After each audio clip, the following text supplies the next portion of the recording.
Our group will be presenting Organic Farming and Dry Leaves Composting by Pratinav Bagri, Pratyush Pandey, Priyal Pandey, Priyansh Lakhotia, Rama Tonpe, Runjun Shah, and Sail Vaidya.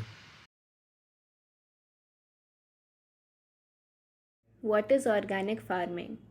Organic farming is an agricultural system that uses ecologically based pest controls and biological fertilizers derived largely from animal and plant wastes and nitrogen fixing cover crops. Modern organic farming was developed as a response to the environmental harm caused by the use of chemical pesticides and synthetic fertilizers in conventional agriculture, and it has numerous ecological benefits. Methods of organic farming. Crop diversity. Nowadays, a new practice has come into picture which is called polyculture, in which a variety of crops can be cultivated simultaneously just to meet the increasing demand of crops. Unlike the ancient practice, which was monoculture, in which only one type of crop was cultivated in a particular location. Soil management. After the cultivation of crops, the soil loses its nutrients and its quality depletes. Organic agriculture initiates the use of natural ways to increase the health of soil. It focuses on the use of bacteria that is present in animal wastes, which help in making the soil nutrients more productive to enhance the soil. Weed management. Weed is the unwanted plant that grows in agricultural fields. Organic agriculture pressurizes on lowering the weed rather than removing it completely. Controlling other organisms. There are both useful and harmful organisms in the agricultural farm which affect the field. The growth of such organisms needs to be controlled to protect the soil and the crops. This can be done by the use of herbicides and pesticides that contain less chemicals or are natural. Also, proper sanitization of the entire farm should be maintained to control other organisms. Livestock. Organic farming instigates domestic animals' use to increase the sustainability of farm. Genetic modification. Genetic modification is kept away from this kind of agricultural setup because organic farming focuses on the use of natural ways and discourages engineered animals and plants. Benefits of organic farming. Organic produce contains fewer pesticides. Chemicals such as synthetic fungicides, herbicides, and insecticides are widely used in conventional agriculture, and the residues remain on and in the food we eat. Organic food is often fresher because it does not contain preservatives that make it last longer. Organic produce is sometimes produced on smaller farms near to where it is sold. Organic farming tends to be better for the environment. Organic farming practices may reduce pollution, conserve water, reduce soil erosion, increase soil fertility, and use less energy. Farming without synthetic pesticides is also better for nearby birds and animals as well as people who live close to farms. Organically raised animals are not given antibiotics, growth hormones, or fed animal byproducts. Feeding livestock animal byproducts increases the risk of mad cow disease, and use of antibiotics can create antibiotic resistant strains of bacteria. Organically raised animals tend to be given more space to move around and access to the outdoors, which help to keep them healthy. Organic meat and milk can be richer in certain nutrients. Results of a 2016 European study show that the levels of certain nutrients, including omega 3 fatty acids, were up to 50% higher in organic meat and milk than in conventionally raised versions. Organic food is GMO free. Genetically modified organisms or genetic engineering foods are plants whose DNA have been altered in ways that cannot occur in nature or in traditional crossbreeding, most commonly in order to be a resistance to pesticide or produce an insecticide. There are three main reasons why we should use organically grown and locally grown food. One, economy. Money stays within the local economy. More money goes directly to the farmer instead of to things like marketing and distribution.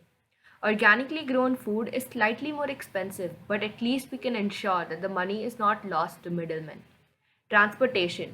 Produce must be picked while still unripe and then gassed to ripen it after the transport. The food is highly processed in factories using preservatives, irradiation, and other means to keep it stable for transport. The third and the most important is freshness. The local food is harvested when it is ripe and it is fresher and full of flavor. Good morning. My name is Pratyush Pandey from class 10C, and I will be presenting the topic organic alternatives to plastic. Seaweed plastic. We all know that plastic has numerous ill effects on the environment. The biggest menace of all plastics is single use plastic. That is, plastic which is thrown away after its first use. This sort of plastic cannot be reused at all, and it has also been banned in many Indian states. In 2018, Tel Aviv University found out that seaweed pulp can be cured and chemically treated to form a plastic like material. It is completely waterproof and it is also an insulator. But most importantly, it is biodegradable. Also, this material is fit for eating by humans and animals alike. Some American companies are investing in this material to create edible water blobs. In this, the water is stored in a sack made of the material, and the sack can either be directly eaten or it can also be peeled off. It is seen that this material is 3 times more durable than plastic.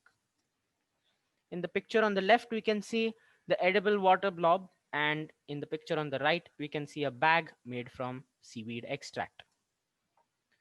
Barley beer rings. Usually, beer cans are packaged together using plastic rings. These rings are the most harmful pollutant for marine life as their bodies get stuck in the relatively tiny rings. These notorious pollutants are responsible for the deaths of over 10,000 sea creatures worldwide annually. They die mostly due to choking. Saltwater Brewery in Florida has made a material from leftover barley waste. This material is used to make beer rings. This material is completely biodegradable, soluble in water, and edible. The best part about this is the barley waste that is used to make these rings is a leftover product from the beer brewing process. Therefore, the total waste produced in the process is largely minimized. In the picture on the left, we can see the beer rings that are used.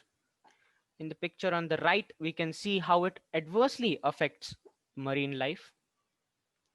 And in this picture, we can see how the turtle can eat the edible barley rings.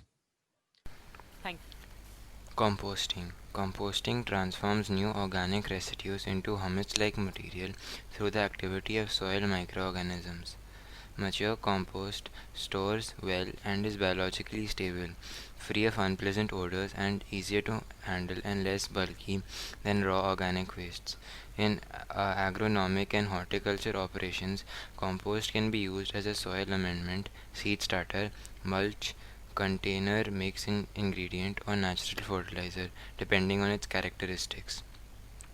Composting can also reduce or eliminate weed seeds and plant pathogens and organic residues. Benefits of composting. Compost provides many benefits as a soil amendment and a source of organic matter by improving soil biological, chemical, and physical characteristics. It increases microbial activity, enhances plant disease suppression, increases soil fertility, increases cation exchange capacity, improves soil structure in clay soils, improves water retention in sandy soils, reduces bioavailability of heavy metals. Harmful effects of burning dry leaves. Burning dry leaves is the easiest way of getting rid of them, but it has many harmful effects like the following. Environmental. Burning of dry leaves causes air pollution by giving off major pollutants in the form of particulates, hydrocarbons, and carbon monoxide. It also causes increased smog in winter. Since leaves are burnt in open fires, there is a risk of fire spreading by wind. So, leaf burning is also a fire hazard. Health. Leaf smoke may also contain hazardous chemicals such as carbon monoxide, which can mix with hemoglobin in the bloodstream and reduce the amount of oxygen in the blood and lungs. Another noxious chemical commonly present in leaf smoke is benzoapyrene, which has been shown to cause cancer in animals and is believed to be a major factor in lung cancer caused by cigarette smoke. Breathing leaf smoke can irritate eyes, nose, and throat of healthy adults and can wreak havoc on small children and aggravate things for the elderly and other people with asthma or other lung or heart diseases. Financial. According to the Environmental Protection Agency (EPA), the total health, financial, and environmental costs of leaf burning can be quite high.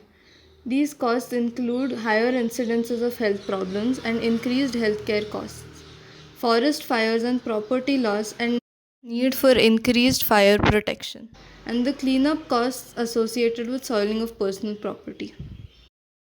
Morning. I'm Sahil Vaidya and I'm going to be talking on ways to organize collection of dry leaves. Mulching. Mulching is one of the simplest and most beneficial practices which can be used in the garden. Mulch is simply a protective layer of a material that is spread on top of the soil.